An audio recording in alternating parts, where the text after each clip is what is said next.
Seeing the different parts of a spaceship, examining an astronaut's spacesuit, and even touching a tiny piece of the moon. All that is possible for visitors at the Intrepid Museum's interactive exhibit called Apollo, When We Went to the Moon, located in New York. The exhibit is housed in a large pavilion on the deck of the aircraft carrier Intrepid, a National Historic Landmark docked in New York's waterfront. The exhibition's curator, Kate Good, says it's the first such large collection of all things Moon and Apollo missions in New York City. There's a spacesuit that's further over behind us. That's an American spacesuit that is the first that ever had life support. This is a helmet that's been broken down into its pieces.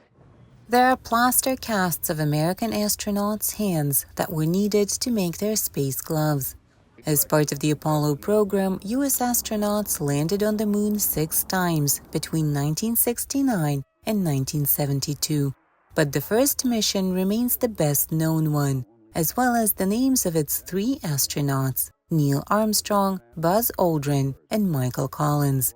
It's one small step for man, one giant leap for mankind. In a world where cars can now drive themselves, it's a bit of a shock to see the things that the astronauts had to do with no help from computers.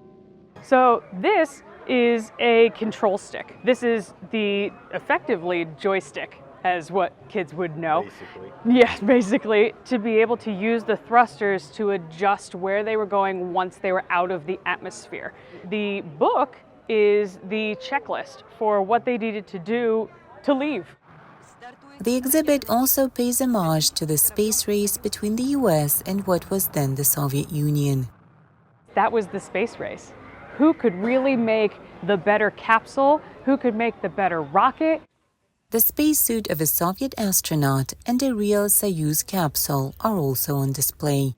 Rulers and compasses that belonged to the Saturn rocket airspace engineer Wernher von Braun, recording of speeches by Khrushchev and Kennedy, and archival footage of the first flight to the moon. All these artifacts submerge visitors into the atmosphere of the turbulent and revolutionary 1960s.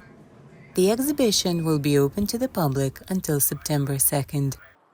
For Evgeny Maslov in New York, NRI's VOA News.